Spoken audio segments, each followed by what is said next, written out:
ओम श्री हरि। ओम no भगवते त्रिविक्रमाय। अथ श्री वामन पुराणम। पहला अध्याय। श्री नारद जी का प्लत्स ऋषि से वामन आश्रय प्रश्न, शिवजी का लीला चरित्र और जीमूत वाहन होना। नारायणं नमस्कृत्य नरं चैव नरोत्तमं देवीं सरस्वतीं व्यासं ततो जयमुदीरयेत्। अर्थात भगवान श्री नारायण मनुष्यों में श्रेष्ठ नर, भगवती सरस्वती देवी और पुराणों के कर्ता महर्षि व्यास जी को नमस्कार करके जय पुराणों तथा महाभारत आदि ग्रंथों का उच्चारण पठन करना चाहिए, जिन्होंने बलि से भूमि, स्वर्ग और पाताल इन तीनों लोकों के राज्य को छीनकर इंद्र को दे दिया। उन माया में वामन रूपधारी और लक्ष्मी को हृदय में धारण करने वाले विष्णु जी को नमस्कार है। एक बार की बात है कि वामाज्ञियों में श्रेष्ठ विद्वर प्लत्स ऋषि अपने आश्रम में बैठे हुए थे। वहीं नारद जी ने उनसे वामन पुराण की कथा इस प्रकार पूछी। उन्होंने कहा, ब्राह्मण, महाप्रभावशाली भगवान विष्णु ने कैसे वामन का अवतार ग्रहण किया था, इसे आप मुझे जिज्ञासु को बतलाइए। एक तो मेरी ये शंका है कि दैत्यवर्य प्रहलाद ने विष्णु भक्त होकर भी देवताओं के साथ युद्ध कैसे किया।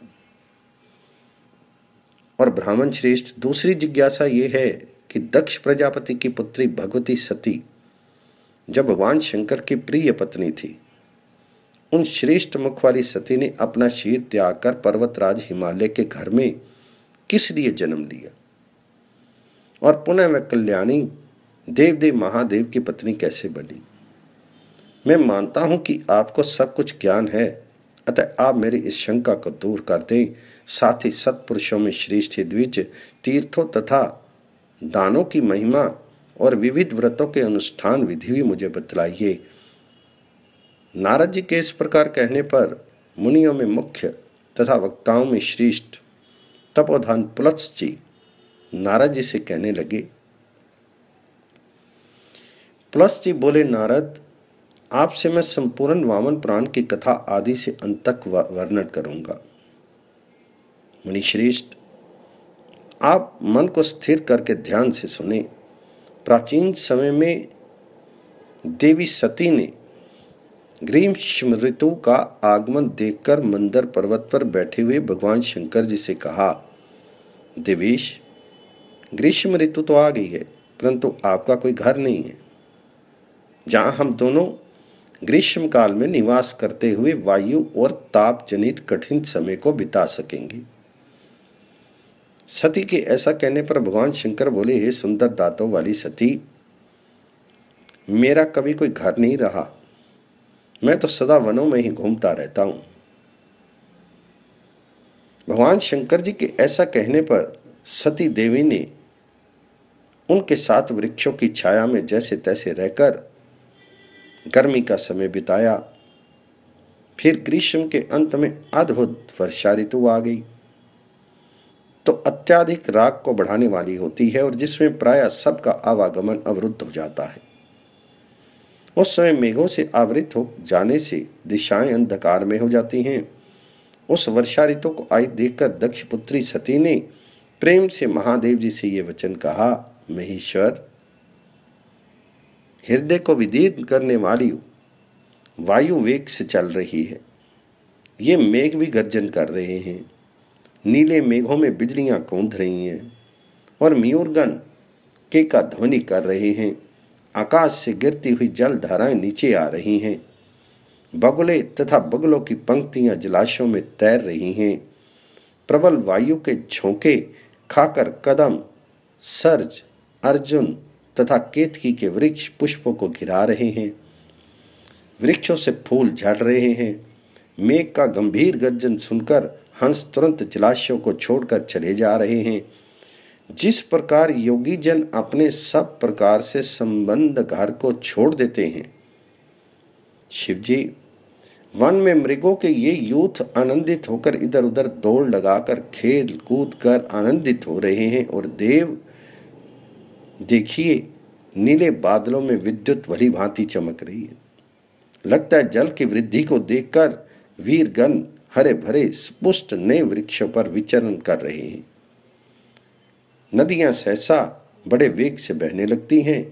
हे चंद्रशेखर, ऐसे उत्तेजक समय में यदि असुवृत्त व्यक्ति के फंदे में आकर स्त्री दुशील हो जाती है तो इसमें क्या आश्चर्य है।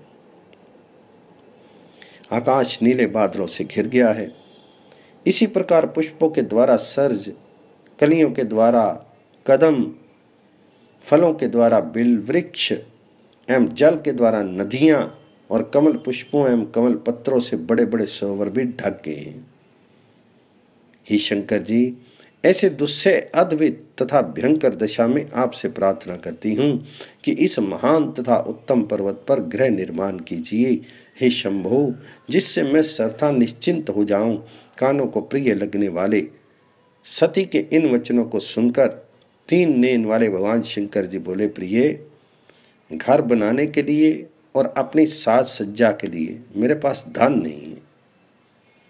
मैं व्याघ्र के चरम मात्र से अपना शीर ढकता हूं। शुभे, सूत्रों के अभाव में सर्पराज ही मेरा उपवीत अर्थात जनेऊ बना हुआ है।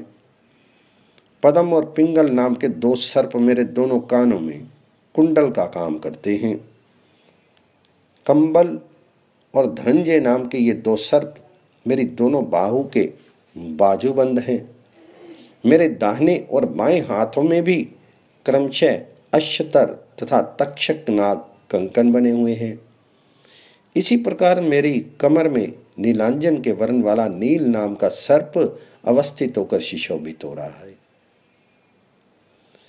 प्लस जी कहने लगे, महादेव जी से इस प्रकार कठोर और ओजस्वी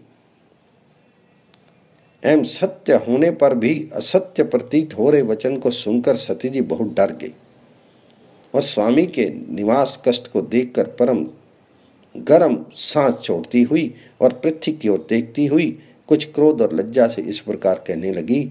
सती देवी बोली, देवेश, वृक्ष के मूल में दुख पूरक रहकर भी मेरा वर्षा काल कैसे व्यतीत होगा, इसलिए तो मैं आपसे गृह के निर्माण की बात कहती हूँ।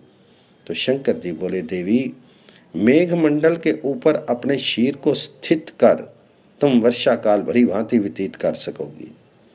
इससे वर्षा की जल धाराएं तुम्हारे शीर पर नहीं गिर पाएंगी। प्लस जी बोले, उसके बाद महादेव जी दक्ष कन्या सती के साथ आकाश में उन्नत मेघमंडल के ऊपर चढ़कर बैठ गए।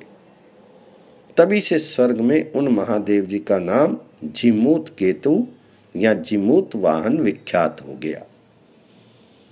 इस तरह से वामन पुराण का पहला अध्याय समाप्त हुआ।